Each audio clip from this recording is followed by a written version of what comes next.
الله أكبر بسم الله الرحمن الرحيم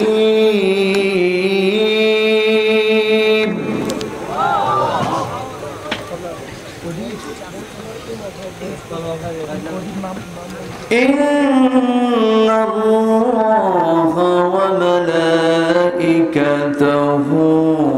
يصلون على النبي মানে এই কিতাবের জ্ঞান যে নিজে হাসিল করলো এবং অন্যকে এই জ্ঞান পৌঁছে দিল, তাকেও শিখালো, শিখালো, সেই হচ্ছে পৃথিবীর শ্রেষ্ঠ মানুষ। জোরে বলি সুবহানাল্লাহ। তো আমরা এমন একটা বৈঠকে এসেছি, আমরা খুব বরকতপূর্ণ একটি জায়গায় আমরা বসে আছি। আমরা এই মুহূর্তে যে জমিনে বসে আছে সেই জমিনটা হয়ে গেছে জান্নাতের টুকরা। বলি আলহামদুলিল্লাহ। তাহলে আমাদের কোনো টেনশন আছে? আমি আলোচনার সূচনায় মুকাম্মিলে নিজামে হায়া, পূর্ণাঙ্গ জীবন বিধান, মানব জীবনের জন্য যে যত বিধান দরকার সব বিধানের সমন্বয় আছে কোন কিতাবে? কোরআন। আল কোরআন আল কারীম, আল কোরআন আল মাজিদের 35 নম্বর সূরা, সূরাতুল ফাতির। এই সূরার দুটি আয়াত আমি তেলাওয়াত করেছি, 29 এবং 30। এই দুটি আয়াতকে সামনে রেখে চেষ্টা করব কিছু কথা বলার। শোনার আগ্রহ সবার আছে তো? জোরে বলি ইনশাআল্লাহ। আমি এসেছি রাজশাহীতে, তাই না? রাজশাহী, রাজাও আছে, শাহও আছে, দুটাই আছে। বলি আলহামদুলিল্লাহ। জি,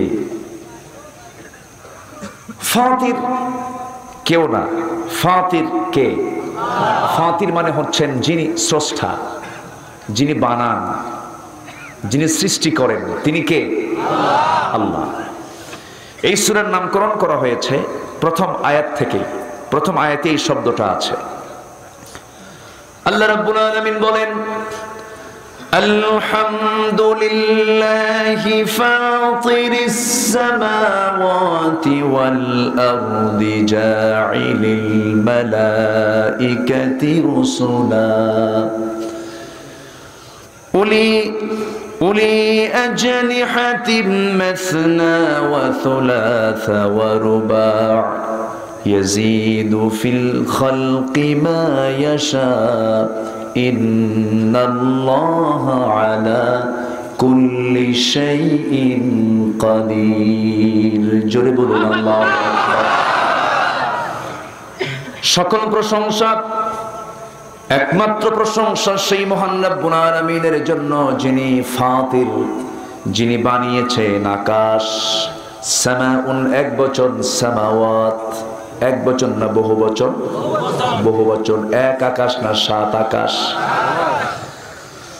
আল্লাহ রাব্বুল আলামিন এই আকাশগুলোকে বানিয়েছেন, জমিনকে বানিয়েছেন।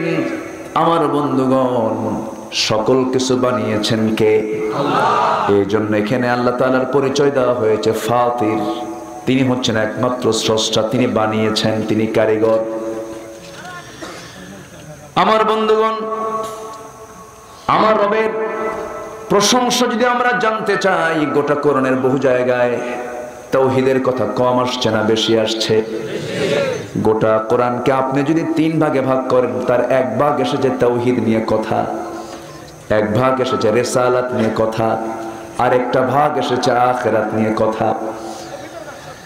তাওহীদ যদি না জানি, আল্লাহর প্রতি ভয়টা আসবে কেমনে? এই জন্য তাওহীদটাকে বোঝা দরকার। কোরআনটা শুরু হয়েছে তাওহীদ দিয়া, আল্লাহর পরিচয় দিয়ে শুরু হয়েছে। যারা পারেন সঙ্গে পড়ুন, আলহামদুলিল্লাহি রাব্বিল আলামিন। প্রশংসা কার? আল্লাহ। আবার ছোট্ট একটা সূরা তাওহীদের কথা শর্ট প্যাকেজ আল্লাহ রাব্বুল আলামিন বলে দিয়েছেন, এই সূরাটাও মাক্কি, আবার সেই ছোট্ট সূরা সূরা ইখলাস সবার মুখস্থ থাকার তো কথা।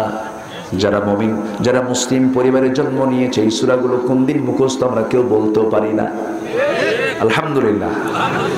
সূরা ইখলাস সবার মুখস্থ আছে না?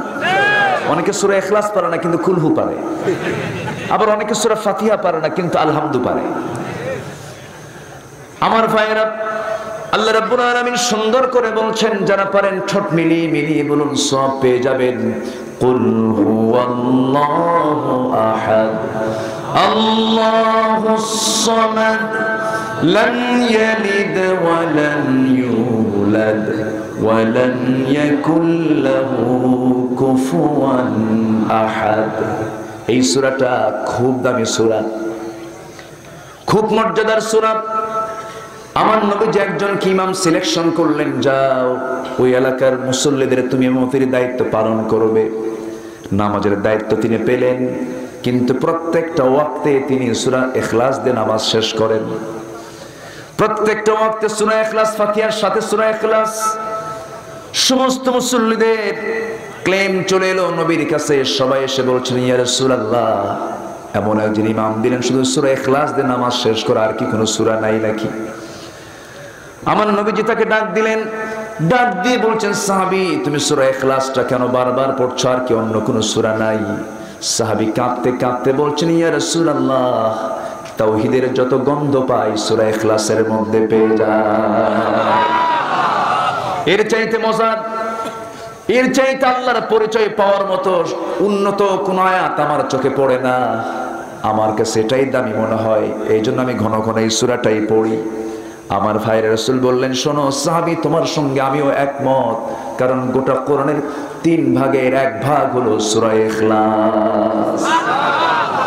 যদি কোনো বান্দা ঘুমানোর পূর্বে সূরা ইখলাস 3টি বার সুন্দর করে তেলাওয়াত করে যদি ঘুমিয়ে পড়ে, গোটা কোরআন খতমের সমান সওয়াব তার আমলনামে আমার আল্লাহ দিয়ে দেন। দেখছেন, ছোট্ট সূরা কিন্তু এর বরকত কম না বেশি?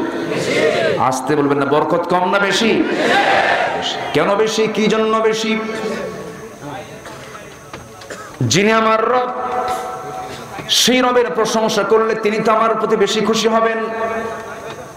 আমাকে যিনি বানিয়েছেন তার প্রশংসা করলে তিনি বেশি খুশি হবেন। আমার ভাইয়েরা, আল্লাহ রাব্বুল আলামিন বলছেন, বান্দারে তুই আমার প্রশংসা করবে, এই জন্যই তোকে আমি দুনিয়াতে পাঠিয়েছি। আল্লাহ রাব্বুল আলামিন এক জায়গায় ধমক দিয়ে বলছেন, লাইন শাকারতুম লাযীদান্নাকুম ওয়া লাইন কাফারতুম ইন্না আযাবী লাশাদীদ। শুকরে নিয়ামত, নিয়ামতাত দাসফুন কুনাত, কুফরে নিয়ামত, নিয়ামতাত বীরুন কুনাত। শুকর যদি আদায় করতে পারো, নিয়ামতের ভান্ডার তোমার জন্য খুলে খুলে দেব। আর যদি শুকর আদায় করতে ব্যর্থ হয়ে যাও, জেনে রেখে দিও, আমার চাইতে বেশি শাস্তি আর কেউ দিতে পারে না। সবচেয়ে বড় শাস্তিদাতা কে? সবচেয়ে বড় ক্ষমাশীল কে? সবচেয়ে বড় উদার কে? রহমান কে? রহিম কে? পৃথিবীর কেউ কি রহমান হতে পারে নাকি? পৃথিবীর কেউ কি রহিম হতে পারে নাকি? আমার আল্লাহ কেন রহমান, আমার আল্লাহ কেন রহিম, এই শব্দগুলোর ব্যাখ্যা দিতে গেলে ঘন্টার পর ঘন্টা লেগে যাবে। 5 দিন হলে ভালো হয়। একটানা 5 দিন কথা বললে মন খুলে কথা বলা যায় একটা সূরাকে সামনে রেখে। সময় তো খুবই অল্প সময়, অল্প সময় নিয়ে আমরা বসেছি। আমার ভাইয়েরা, আমার বন্ধুগণ, আল্লাহ রাব্বুল আলামিন বান্দাকে জাহান্নাম দিতে চান নাই বলেই বান্দার রাস্তা দেখানোর জন্য কোন কিতাবটা দিয়েছেন? কোরআনটা দিয়েছেন। কোরআনটা, এই রাস্তা, কোরআনের ভিতরে রাস্তা খুঁজে পেলে পরে জান্নাত পেতে কষ্ট হবে নাকি? জান্নাত পেতে কষ্ট হবে না। তবে জান্নাত পাওয়ার জন্য সারেন্ডার করতে হবে আল্লাহর কাছে, বান্দা হয়ে যেতে হবে কার?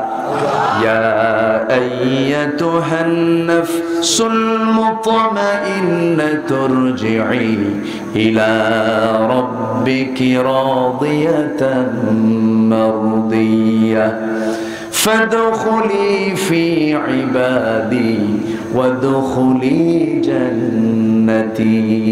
জোরে বলুন আল্লাহু আকবার। শর্ত হলো গোলাম হয়ে যাব কার? ইবাদত করব কার? গোলামটা হব আমরা অবাধ্য না বাধ্য? অবাধ্য না বাধ্য? অনুগত গোলাম হতে হবে, ইত্তেবা করতে হবে, অনুসরণ করতে হবে। আবার আল্লাহকে সরাসরি পাওয়া যাবে না, আল্লাহকে পেতে হলে একজন ভায়া লাগবে, তিনি হচ্ছেন মুহাম্মদ সাল্লাল্লাহু কোরআনের সাথে আমার নবীর সম্পর্ক আছে না নাই? আসতে বলবেন না, আছে না নাই? কোরআন হলো থিওরিক্যাল আর কোরআনের প্র্যাকটিক্যাল হলেন আমার নবী মুহাম্মদ সাল্লাল্লাহু আলাইহি ওয়াসাল্লাম। কোরআনকে যদি কেউ প্র্যাকটিক্যাল দেখতে চায়, রাসূলকে দেখলেই হয়ে যাবে। আর কোরআন তো আল্লাহ রাব্বুল আলামিন দিয়ে দিয়েছেন, সব কিছুর মধ্যে আল্লাহ রাব্বুল আলামিন বলে দিয়ে বান্দাকে বলছেন, বান্দা এটাকে তুমি ফলো করো। কোরআন পড়লে পরে ঈমান কমে না বাড়ে? আসতে বলবেন না, কমে না বাড়ে? শুধু বাড়ে না, অনেক বাড়ে, অনেক বাড়ে। আল্লাহ রাব্বুল আলামিন এই কিতাবের ভিতরে ঈমানদারদেরকে কিছু করণীয় কাজ করতে বলেছেন, যে কাজগুলো করা খুবই জরুরি, যে কাজগুলো করলে পরে বান্দা অনায়াসে জান্নাত পেয়ে যাবে। মোটামুটি গোটা কোরআনকে আমি যতটুকু জেনেছি, বোঝার চেষ্টা করেছি, মোটামুটি 40টা কাজ যদি কোনো বান্দা করতে পারে, অনুকরণীয় কাজ যদি করতে পারে, অনায়াসে জান্নাতে চলে যাবে, তাকে কেউ বাধা দিতে পারবে না। একটু আস্তে করুন সুবহানাল্লাহ। জান্নাত কাদের জন্য? আমাদের জন্য জান্নাত। বলেন আমাদের জন্য। বলেন বলেন বলেন। ঈমান আছে না? আছে তো ঈমান। ঈমান আছে কিনা বলেন? আচ্ছা, ঈমান আছে, এই কথাটা বিশ্বাস রাখতে হবে। আমার জীবনের কি হলো? তাহলে ভাবতে হবে যে আমার মনে হয় কোনো একটা সমস্যা আছে। ঈমান আমার আছে, এই বিশ্বাস তখনই আসবে যখন বান্দার মধ্যে পরিপূর্ণ আনুগত্য থেকে যাবে আমার আল্লাহ তাআলা। এই জন্য ঈমানটাকে তরুতাজা রাখার জন্য সম্পর্ক রাখতে হবে এই কিতাবের সাথে সবচেয়ে কম না সবচেয়ে বেশি? সব আমাকে ঠকাতে পারে, কোরআন আমাকে ঠকাবে না। জোরে বলে সুবহানাল্লাহ। আমার বন্ধু আমাকে ঠকাতে পারে, আমার পিতাও আমাকে ঠকাতে পারে, আমার মা আমাকে ঠকাতে পারে, আমার প্রতিবেশী আমাকে ঠকাতে পারে, আমার নেতা আমাকে ঠকাতে পারে, আমার দল ঠকাতে পারে, কিন্তু কোরআন আমাকে ঠকাবে না। ঠিক কি না? কোরআন কি ঠকাবে? লা তাদিল্লু মা তামাসসাকতুম বিহিমা। কখনো ঠকবে না, কখনো পথভ্রান্ত হবে না, পথভ্রষ্ট হবে না। কোরআনকে তুমি যদি আঁকড়ে ধরতে পারো, আও কামা ক্বালা আলাইহিস সালাতু ওয়াসসালাম, বলেছেন মুহাম্মদ সাল্লাল্লাহু আলাইহি ওয়াসাল্লাম, কোরআনকে আমরা ধরবো, দুর্বল করে না, শক্ত করে, শক্ত করে।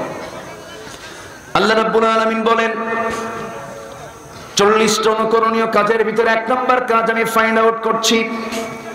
আল্লাহ রাব্বুল আলামিন বলেন, وَإِذَا مَا أُنْزِلَتْ سُورَةٌ فَمِنْهُمْ مَنْ يَقُولُ أَيُّكُمْ زَادَتْهُ هَذِهِ إِيمَانًا فَأَمَّا الَّذِينَ آمَنُوا فَزَادَتْهُمْ إِيمَانًا وَهُمْ يَسْتَبْشِرُونَ।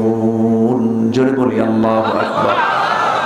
সূরাতুত তাওবা 124 নম্বর আয়াত আল্লাহ রাব্বুল আলামিন বলছেন, বান্দারে কোরআন পড়বি তোর ঈমানটা বেড়ে যাবে। কার কথা? আসতে বলবেন না, কার কথা? কিন্তু কোরআন আজকে আমার দেশে পড়া হয় মরার আগে না মরার পরে? মরা লোককে শুনতে পায় নাকি? মরা লোক কেমন করে বুঝবে সে? জিন্দা লোকের জন্য কোরআন, লিউযিরা মান কানা হাইয়া, জিন্দা লোকের জন্য কোরআন নাজিল হয়েছে। আর আমাদের মুমিন, আমরা যারা ঈমানের দাবি করি, তাদের জন্য 2 নম্বর করণীয় কাজ হলো সর্বদা সৃষ্টির রহস্য নিয়ে আমরা চিন্তা করব। আমরা চিন্তাহীন হব না, চিন্তাশীল হব।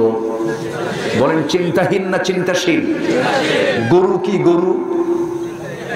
চিন্তাহীন। আল্লাহ তাকে চিন্তাহীন করে দুনিয়াতে পারে, ওর কোনো চিন্তা নাই, খায় ঝাড়ে। কি কথা কি বুঝতেছেন আপনারা?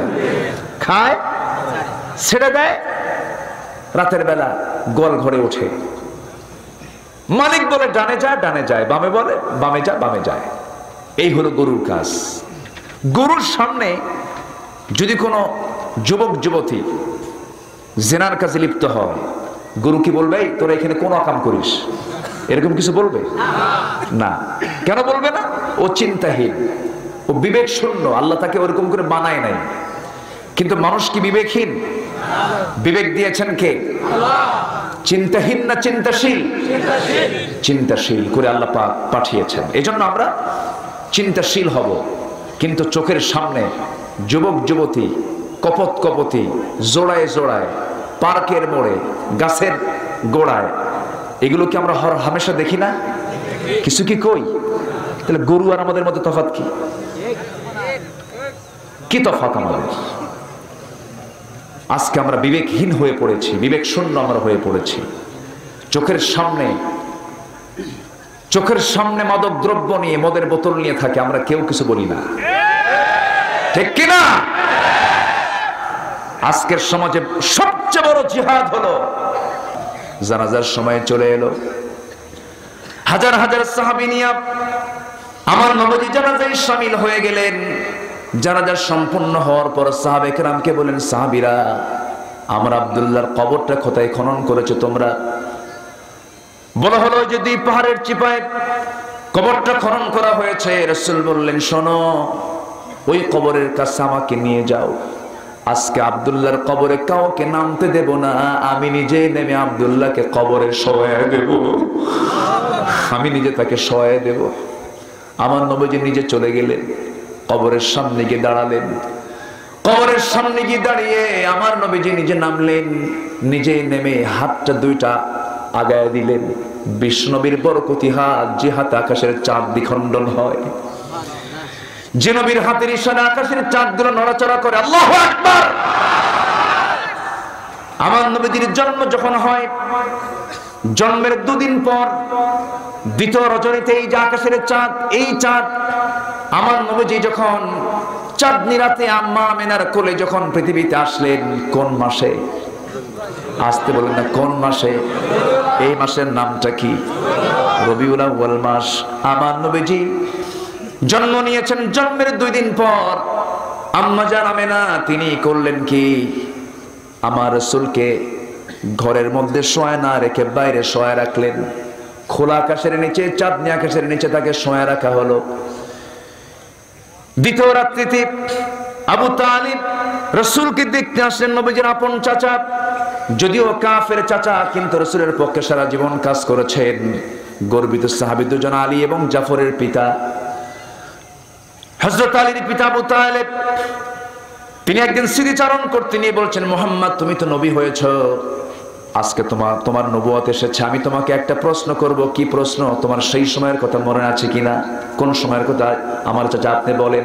তুমি যখন জন্ম নিয়েছিলে, মার কোলে যখন তুমি পৃথিবীতে এসেছিলে, দ্বিতীয় রাত্রিতে তোমাকে তোমার মা আকাশে চাঁদের নিচে শুয়ে রেখেছিল।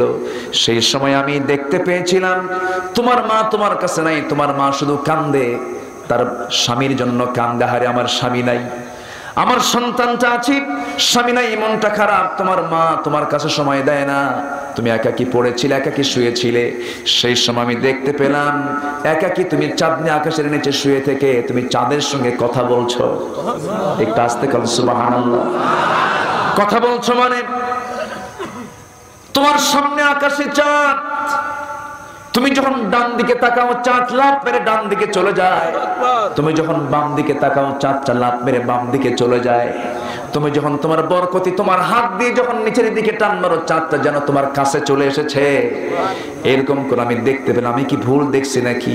সঙ্গে সঙ্গে রাসূল বলছেন, চাচা যা দেখেছেন সত্যি দেখেছেন, কারণ আমার মা আমার আব্বার জন্য শোকাহত, আমার মা আমার আব্বার জন্য দারুণ, তার মনটা মর্মাহত হৃদয়, তার ক্ষত বিক্ষত হৃদয়, তার মনে কোনো সুখ নাই। সেই জন্য আল্লাহ রাব্বুল আলামিন আমার মনের প্রশান্তির জন্য আল্লাহ রাব্বুল আলামিন আকাশের চাঁদ আমার জন্য খেলনা বানায় দিয়েছিলেন। জোরে বলেন সুবহানাল্লাহ। আমার ভাইরা, আমার নবীজি সেই বরকতি হাতে কবরের মাটিতে নেমে বলছেন, ও সাহাবীরা, আমার আব্দুল্লাহকে তোমরা আমার হাতে তুলে দাও। যখন হাতে তুলে দেওয়া হলো, নবীজি কবরে নামলেন। এবার বলছেন, আমার আবু বকর তুমি ডানে নামো, আমার ওমর তুমি বামে নামো। পৃথিবীর সেরা সেরা তিনজন মানুষ, আমার নবীর পরে স্থানটা কার? আবু বকর। আমার নবীর পরে স্থানটা কার? আর আবু বকরের পরে স্থানটা কার? ওমর রাদিয়াল্লাহু আনহুর। পৃথিবীর সেরা তিনজন মানুষ একজন ব্যক্তির কবরে, সেই ব্যক্তির মানটা সম্মানটা কোথায় চলে যায়? আমার নবী যে কবরে নামলেন, সাইয়েদনা আবু বকর, সাইয়েদনা ওমর দুইজন দুই পাশে। আমার নবীজি বলছেন, আবু বকর মাথা ধরো, ওমর পা ধরো। আমার নবীজি আস্তে করে নামায় দিলেন। এই দৃশ্য সাহাবে কেরাম দেখতেছেন, আরে কত সৌভাগ্যবান আব্দুল্লাহ, আমার নবীজি তার কবরে নেমেছেন। নবীজি কবরে নেমে বুকের উপরে হাত রেখে বলছেন, ও আল্লাহ, ও আকাশের মালিক, আমার আব্দুল্লাহ যেদিন থেকে দিন গ্রহণ করেছে আজকের সময় পর্যন্ত, সেই দিন থেকে নিয়ে আজ পর্যন্ত আমি বিশ্বনবী তার উপরে সন্তুষ্ট, তুমি আল্লাহ তার উপরে সন্তুষ্ট হয়ে যাও। যেরকম সুবহানাল্লাহ। এই দোয়া যখন বারবার রাসূল করছিলেন, এমন সময় পাশে থেকে একজন সাহাবী সাদ ইবনে আবি ওয়াক্কাস রাদিয়াল্লাহু তাআলা আনহু, খুব দামি সাহাবী, সাদ ইবনে আবি ওয়াক্কাস রাদিয়াল্লাহু তাআলা আনহু হতাশা নিয়ে চোখের পানি ফেলতে ফেলতে বলছেন, আল্লাহ তাআলা, আমার মতো পোড়া কপাল আর কে আছে? আজকে ওই কবরবাসীটা যদি ওই আব্দুল্লাহ না হয় আমি সাদ হতাম, আমার জীবনটা দারুণ ধন্য হয়ে যেত। জোরে বলেন সুবহানাল্লাহ। আমার ভাইয়ের, আমরা দুনিয়া চাই না আখিরাত চাই? আসতে বলবেন, দুনিয়া চাই না আখিরাত চাই? আখিরাত যদি চাই, আখিরাতের লাইনে আমাকে আপনাকে চলতে হবে, আখিরাতের কাজগুলো আমাকে আপনাকে করতে হবে। আমি ব্যবসায়ী লস করতে যদি না চাই, লাভবান যদি হতে চাই, তিনটা কাজ আমরা করব। ইন্নাল্লাযীনা ইয়াতলুনা কিতাবাল্লাহ। নাম্বার 1 হলো, যদি তুমি ব্যবসায়ী লস না করতে চাও, 1 নাম্বার হলো তুমি কোরআন তেলাওয়াত সুন্দর করে করবে। কার কথা? আসতে বলবেন না, কার কথা? আল্লাহর কিতাব তুমি সুন্দর করে পড়বে। একজন তাবেঈর কথা মনে হলো, উরওয়া ইবনে জুবাইর রাহমাতুল্লাহ আলাইহি। উরওয়া ইবনে জুবাইর বড় একজন তাবেঈ ছিলেন।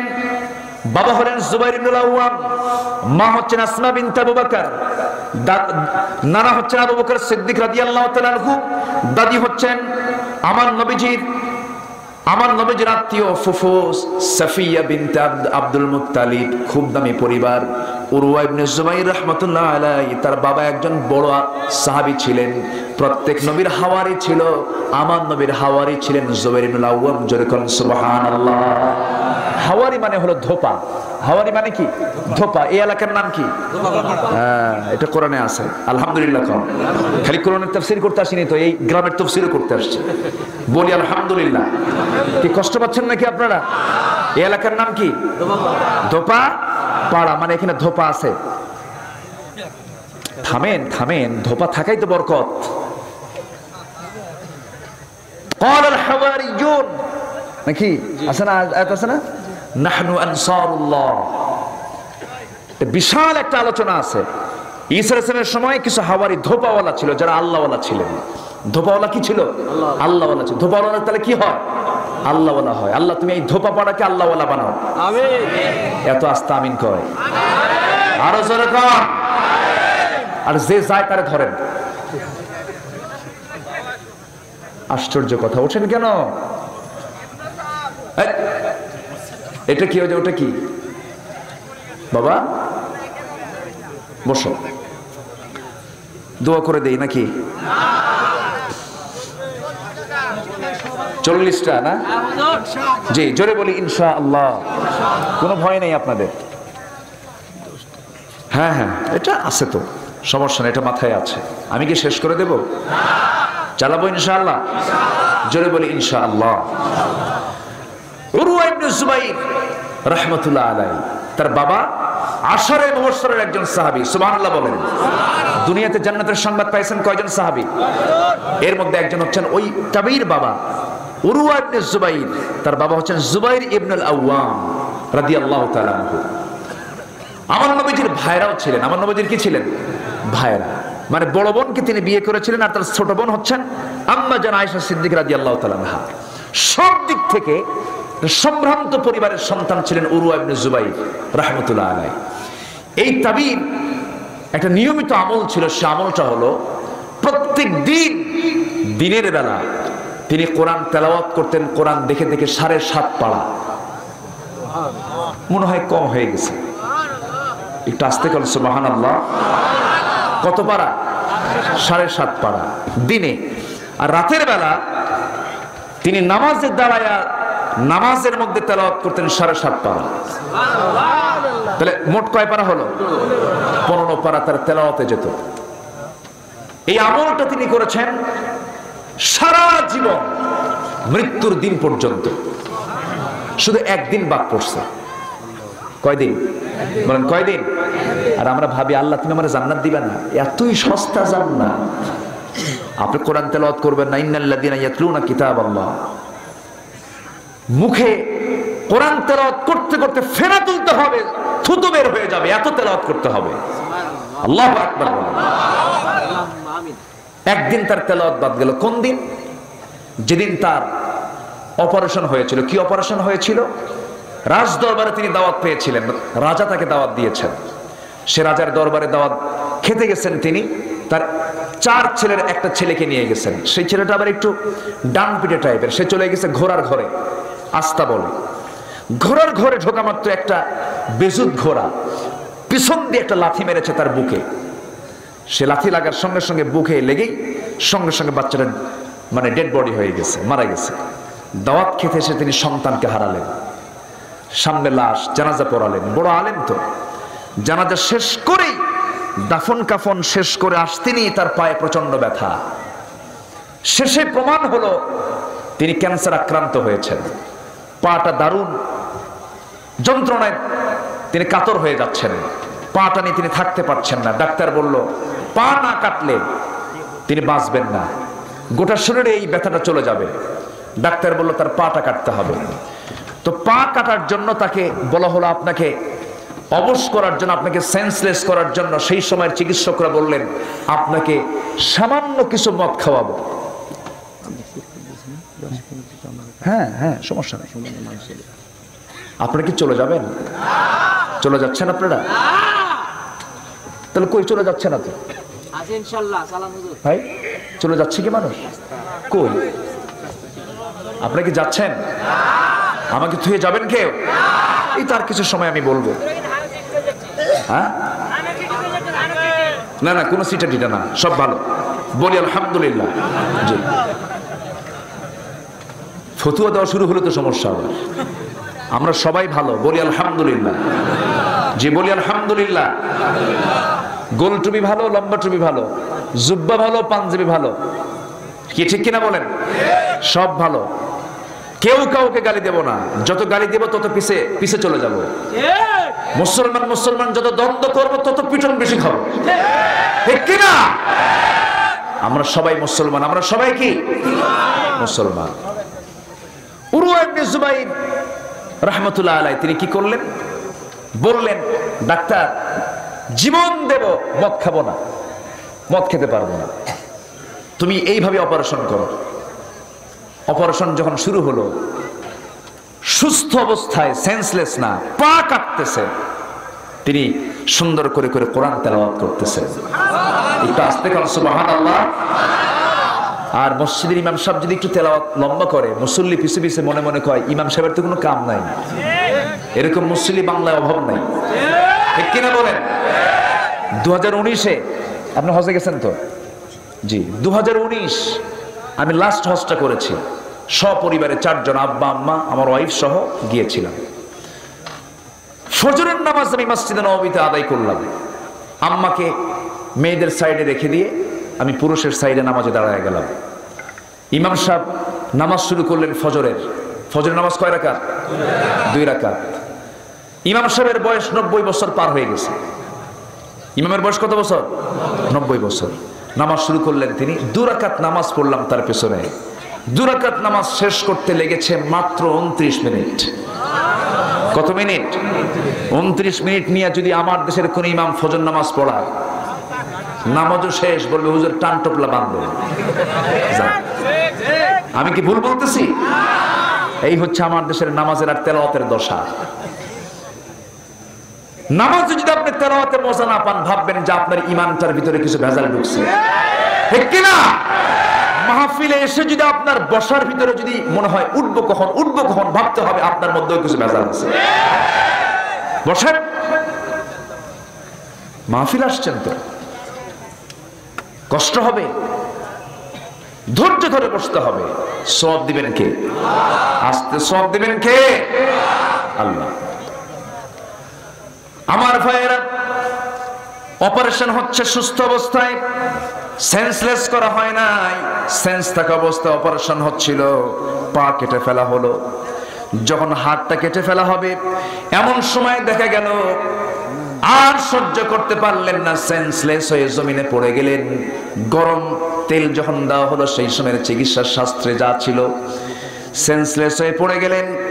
বেশ কিছু সময় সেন্সলেস হয়ে পড়ে থাকার কারণে সেই দিনটা তিনি কোরআন তেলাওয়াত করতে পারেন নাই। বাকি ৭১ বছর জীবনের প্রত্যেকটা দিন রাত, প্রত্যেক দিন তিনি ১৫ পারা করে কোরআন তিনি তেলাওয়াত করতেন আর নামাজ পড়তেন। জোরে বলেন সুবহানাল্লাহ। এই আমলকে ছেড়ে দেব? এই আমলকে আমরা করবো না ইনশাআল্লাহ? ১০ পারা না হলো, ৫ পারা না হলে অন্তত একটা পারা তো হওয়া দরকার। আমরা পড়বো, জোরে বলি ইনশাআল্লাহ। এতে আমাদের লস হবে না লাভ হবে? লস হবে না লাভ হবে? লাভ হবে। আমার ভাইরা, এ হলো ১ নম্বর কাজ। নাম্বার ২ কাজ হলো ইন্নাল্লাযীনা ইয়াতলুনা কিতাবাল্লাহ ওয়া আকামুস সালাতা ওয়া আনফাকু মিম্মা রাযাকনাহুম সিররান ওয়া আলানিয়া। আল্লাহ রাব্বুল আলামিন বলেন, নিঃসন্দেহে যারা আল্লাহর কালাম তেলাওয়াত করবে আর নামাজ যারা কায়েম করবে, নামাজ কায়েম মানে হলো ব্যক্তিগত জীবনে নামাজকে সুন্দর করা, পারিবারিক জীবনে নামাজকে কায়েম করা, সমাজ জীবনে নামাজকে কায়েম করা, নিজের ব্যক্তিগত জীবনে এটা বাস্তবায়ন করা। এই কাজটা যারা করবে তাদের কোনো লস, তাদের কোনো লস। আমরা সবাই কি নামাজ পড়ি নাকি? সবাই কি নামাজ পড়ি? কয় ওয়াক্ত নামাজ? আসতে বলবেন না, কয় ওয়াক্ত নামাজ? কেউ কি নামাজ ছেড়ে দেব? সবাই কি এশার নামাজ পড়েছি?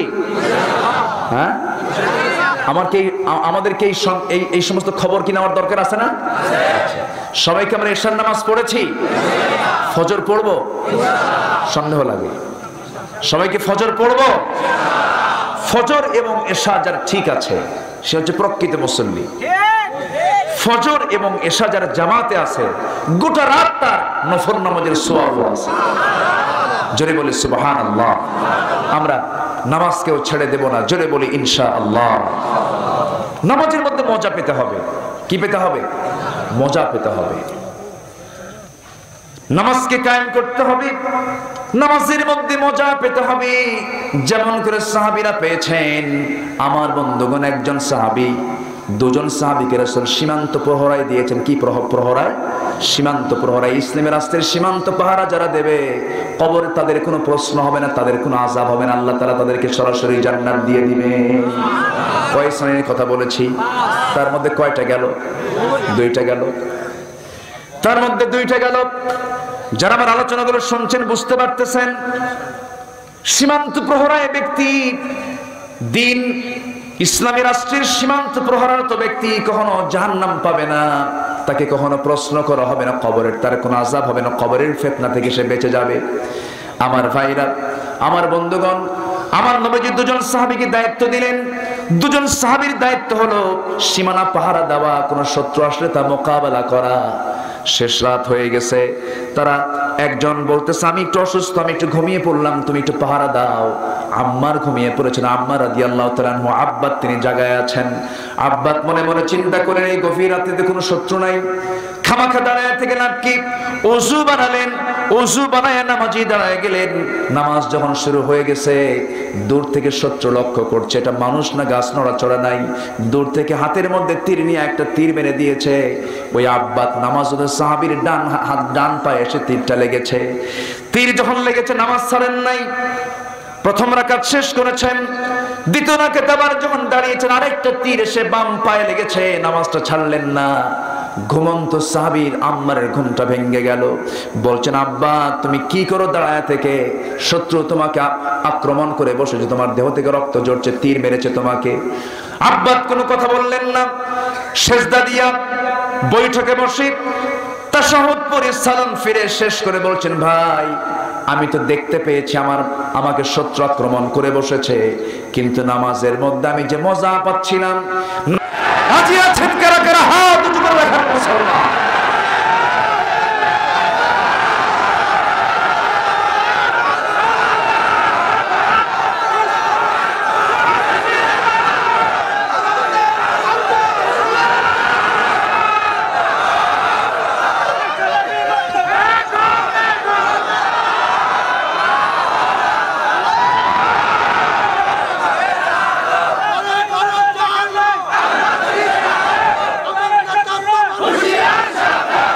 সবার হাতকে কবুল করে জোরে বলি আমিন, আরো জোরে আমিন।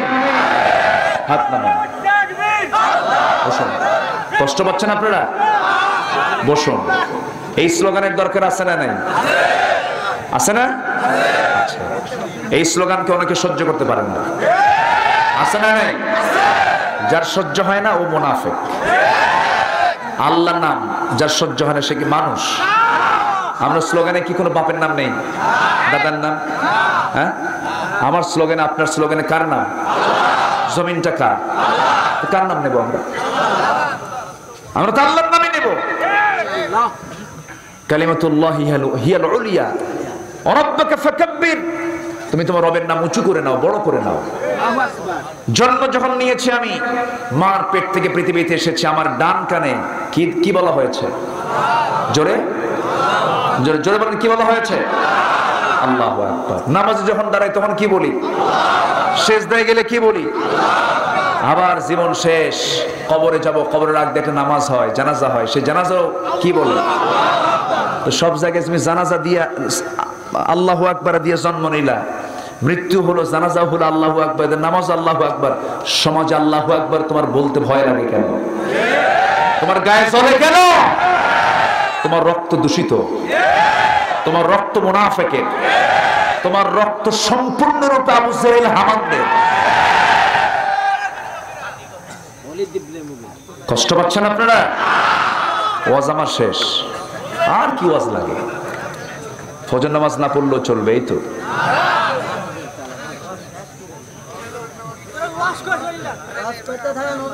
ওয়াজ করতে থাকেন হুজুর।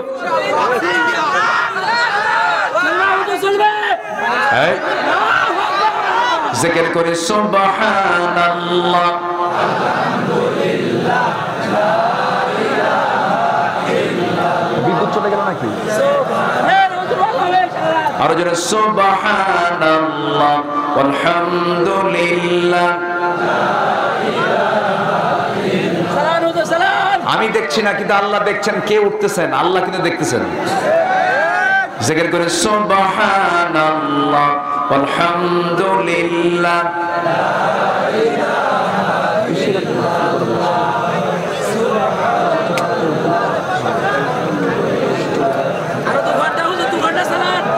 আরো জোরে লা ইলাহা ইল্লাল্লাহ, আরো জোরে সুবহানাল্লাহ, আলহামদুলিল্লাহ,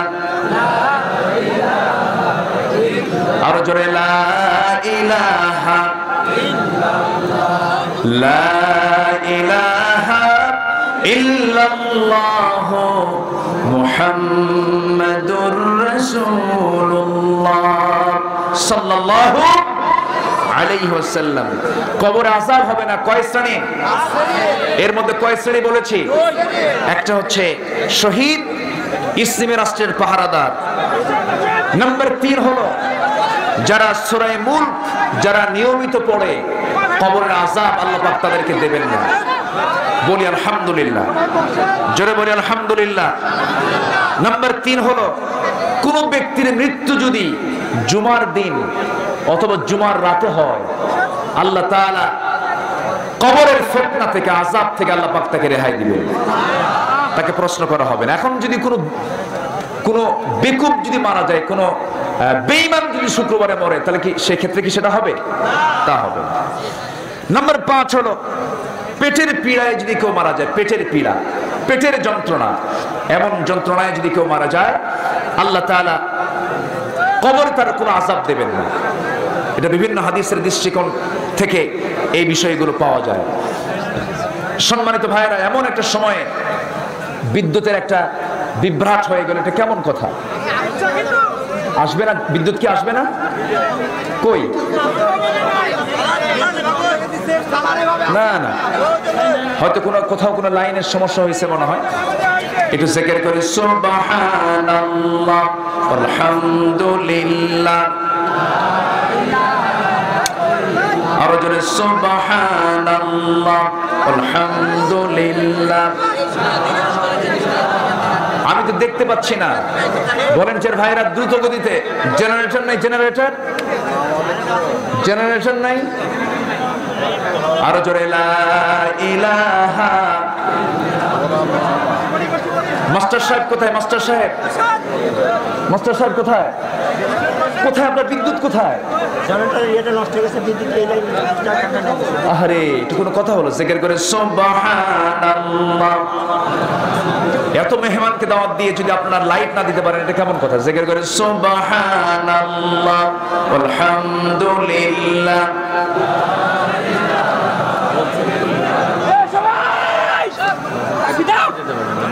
লা ইলাহা। একটু মেহেরবানি করে বসুন, যে যেখানে আছেন একটু বসুন। আমার মনে হয় 2 থেকে 3 মিনিটের ভিতরে একটা ব্যবস্থা হয়ে যাবে ইনশাআল্লাহ। বসুন, জিকির করে সুবহানাল্লাহ আলহামদুলিল্লাহ, আরো জোরে লা ইলাহা। তাহলে কবরের আযাব হবে না কয় শ্রেণীর? প্রশ্ন হবে না কয় শ্রেণীর? শর্ট করে বললাম। আবার 5 শ্রেণীর দোয়া, 5 প্রকার লোকের দোয়া আল্লাহ কবুল করেন না। কয় প্রকার লোকের দোয়া কবুল করেন না? 5 প্রকার লোকের। 1 নম্বর হলো যে অমুসলিম, যে মুসলমান নয়, তার দোয়া কবুল হবে। নাম্বার 2 হলো কবিরা গুনাহগার, যারা কবিরা গুনাহ করে এমন ব্যক্তির দোয়া কবুল হবে না। নাম্বার 3 হলো যারা মুশরিক, যারা শিরকের কাজে জড়িত, তাদের দোয়া কবুল হবে না। নাম্বার 4 হলো উকুকুল ওয়ালিদাইন, পিতামাতার অবাধ্য সন্তান যারা, তাদের দোয়া কবুল হবে না। নাম্বার 5 হলো রাসূলকে নিয়ে যারা কটূক্তি করে, তাদের দোয়া কবুল হবে না। 5 শ্রেণীর দোয়া কবুল হবে না, এই বিষয়টা আমরা খেয়াল রাখার চেষ্টা করি। অতএব এই 5টা খারাপ জিনিস থেকে আল্লাহ তুমি আমাদেরকে হেফাজত রাখো, জোরে বলি আমিন। এবং নাম্বার 3 হচ্ছে ওয়ানফাকু মিম্মা রাযাকনাহুম সিররান ওয়া আলানিয়া। আখিরাতের ব্যবসায় লস নাই 3টা কাজ করলে। তার মধ্যে 1 নাম্বার বলেছি আমি, আল্লাহর কালাম তেলাওয়াত করলে। নাম্বার 2 হলো নামাজ কায়েমের সংগ্রাম করলে। নাম্বার 3 হলো যে বান্দা প্রকাশ্যে এবং গোপনে খরচ করে, কার পথে? আসতে বলবেন না, কার পথে? আল্লাহর পথে। এই 3টা কাজ যদি করা হয়, আল্লাহ বলছেন ইয়ারজুন তিজারাতাল লান তাবুর, আশা করা যায় এই ব্যবসায় কোনো লস হবে না। জোরে বলি সুবহানাল্লাহ। আল্লাহ তুমি সবার খেদমতকে কবুল করে নাও, এই আয়াতের অনুকূলে আমাদের জীবনকে গড়ার তৌফিক দিয়ে দাও। মাস্টার সাহেব কি করব? কেমন আনন্দ করে কেমনে চালাবো বলেন?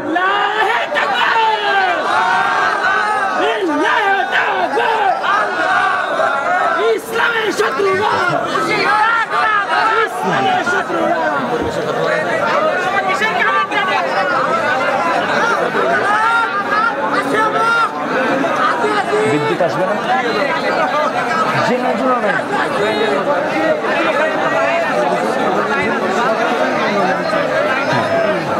সম্মানিত ভাইরা, যে যেখানে আছেন বসুন। আমি উঠতে বলিনি তো। আপনি যদি এতটুকু ধৈর্যহীন হয়ে পড়েন তাহলে কেমন কথা? একটু মেহেরবানি করে বসুন। আমি শুনেছি সেই নাটোর থেকে, বনপাড়া থেকে লোক এসেছেন, রাজশাহী শহর থেকে, বিভিন্ন উপজেলা থেকে, পাবনা থেকে, এমনকি শুনেছি সিরাজগঞ্জ থেকে, অনেক দূর থেকে লোকজন এসেছেন। আপনারা এই কষ্ট করে এসেছেন, আল্লাহ তুমি সবার কষ্টকে উত্তম পুরস্কার দিয়ে তুমি তাদেরকে ধন্য করো। জোরে বলি আল্লাহুম্মা আমিন। এই মাহফিলটা একটা মাদ্রাসার প্রোগ্রাম। মাদ্রাসা কিসের প্রোগ্রাম বলেন? মাদ্রাসা। মাদ্রাসার জন্য আমাকে বলা হয়েছে। আমি খুব দ্রুত চলে আসতেছিলাম এইদিকে, যে আস্তে আস্তে আমি এই পয়েন্টের দিকে চলে আসি, হঠাৎ করেই বিদ্যুতের একটা বিভ্রাট হয়ে গেল। আমি সবার কাছে একটু আরজ করি, যারা রাস্তার দিকে চলে গেছেন ইতিমধ্যে, যারা কিছু দেন নাই, মাদ্রাসার একটা হক সবার কাছে আছে না নাই? আসতে বলবেন না, আছে না নাই? এতগুলো মানুষ এসেছেন, প্রত্যেকের হাতের যদি একটা ছোঁয়া, হাতের যদি একটা বরকত এই মাদ্রাসা পেয়ে যায়, মাদ্রাসার অনেক বড় কল্যাণ হবে, উপকার হবে। এজন্য যে যেখানে আছেন একটা প্ল্যান নেবেন যে আমি আমার কষ্টার্জিত অর্থ থেকে কিছু অর্থ আমি মাদ্রাসায় দিয়ে যাব, এই মানসিকতা নেবেন। এবং ভলেন্টিয়ার ভাইরা যারা আছেন, মাদ্রাসার কমিটিতে যারা আছেন, একটু চাদর নিয়ে বিভিন্ন মোড়ে মোড়ে দাঁড়িয়ে যান, বিভিন্ন জায়গায় আপনারা দাঁড়িয়ে যান, যে যতটুকু পারেন সময় দেবেন আর জিকির করি সুবহানাল্লাহ আলহামদুলিল্লাহ। দাসরিয়া আমি কেমন নাচ করবো? এই পরিবেশে কেমন নাচ করবো? সামনে কি অবস্থা?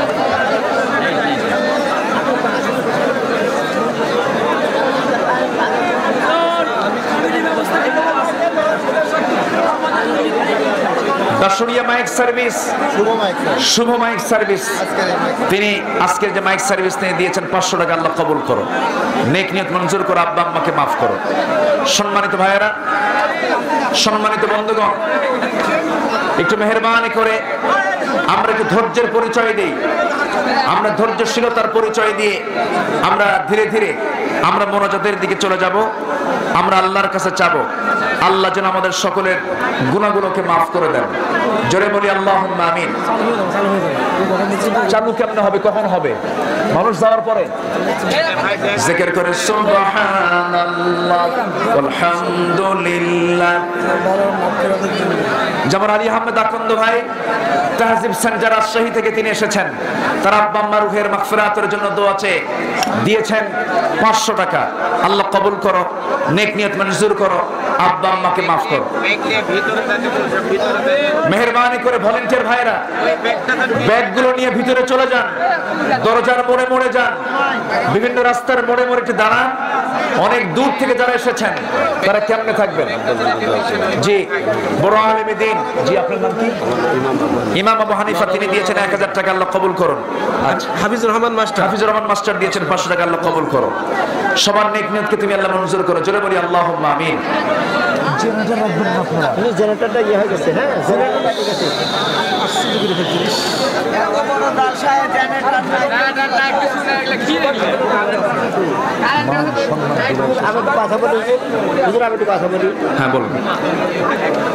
সম্মানিত এলাকাবাসী, আসসালামু আলাইকুম। আমাদের পুঠিয়া দুর্গাপুরের এমপি মনসুর রহমান, উনি আমাদের মাঝে আসতে পারেন নাই, উনি ঢাকাতে আছেন। তো ওনার তরফ থেকে কিছু আমাদেরকে টাকা পাঠাইছেন, আর উনি আমাদেরকে দেখা করতে বলেছেন যে আপনারা মসজিদ এবং মাদ্রাসার জন্য আমি অনুদান দিব, আপনারা অবশ্যই আসবেন, কিন্তু আমি ওয়াদা করব না। আপনারা সবাই একটু তার জন্য দোয়া করবেন, তিনি যেন ভালো থাকে। বলা যাবে না। আচ্ছা, সম্মানিত এমপি মহোদয়, না এমপি মহোদয় কিছু দিয়েছেন, আল্লাহ তুমি তার দানকে কবুল করো। জোরে বলি আল্লাহুম্মা আমিন। ভাই জি, বিদ্যুৎ এসেছে, বলি আলহামদুলিল্লাহ। জোরে বলি আলহামদুলিল্লাহ। জি, ডাক্তার আসিবার পূর্বেই রোগীটি মারা গেল। জি, সবাই বসেন, সবাই বসেন, যে যেখানে আছেন বসেন। আমরা কাঙ্ক্ষিত মোনাজাতের দিকে চলে যাব। আমরা চাইবো কার কাছে? একটু বসুন, একটু মেহেরবানি করে বসুন। সম্মানিত ভাইরা, সম্মানিত উপস্থিতি যারা আছেন, মাদ্রাসার প্রতি দরদ রাখার দরকার আছে না নাই? যেহেতু মাদ্রাসার প্রোগ্রাম, মিল আব্দুল্লাহ 500, হ্যাঁ মিল আব্দুল্লাহ, মিলাদ জি আব্দুল্লাহ, জি উনি দিয়েছেন 500 টাকা, আল্লাহ কবুল করো, নেক নিয়ত মঞ্জুর করো, আব্বা আম্মাকে মাফ করো। জোরে বলি আল্লাহুম্মা আমিন। মাদ্রাসার জন্য কিছু চাইতেই হয়, একটু মেহেরবানি করে। দূর দূরান্ত থেকে 30 মাইল, 40 মাইল, 50 মাইল দূর থেকে অনেকে এসেছেন। আল্লাহ সবার এই অংশগ্রহণকে তুমি আল্লাহ কবুল করো, সবার নেক নিয়তকে তুমি আল্লাহ মঞ্জুর করো, আব্বা আম্মাকে মাফ করো। আমার মাস্টার মহোদয় অনেক কষ্ট করেছেন, আপনার নামটা ভুলে গেছি আমি, বেলাল ভাই অনেক কষ্ট করেছেন, অনেক। এই মাহফিলটার পেছনে তিনি যে কত শ্রম দিয়েছেন, আল্লাহ তুমি আমার বেলাল ভাই সহ এই কমিটির যে সমস্ত মেম্বাররা এবং এলাকাবাসী যারা কষ্ট করেছেন, উত্তম জাযা তুমি আল্লাহ দিয়ে দাও। জোরে বলি আল্লাহুম্মা আমিন, আরো জোরে আল্লাহুম্মা আমিন। এবং আমি শুনেছি আজকের মাহফিলের যিনি সভাপতি উনি বলেছেন 2000, 5000, 10,000 টাকা দেওয়া হবে না, বাকি যা লাগে আমাদের সভাপতি মহোদয় তিনি একা দেওয়ার তিনি সিদ্ধান্ত নিয়েছেন। বলি আলহামদুলিল্লাহ। আল্লাহ তুমি তার সিদ্ধান্তকে কবুল করো।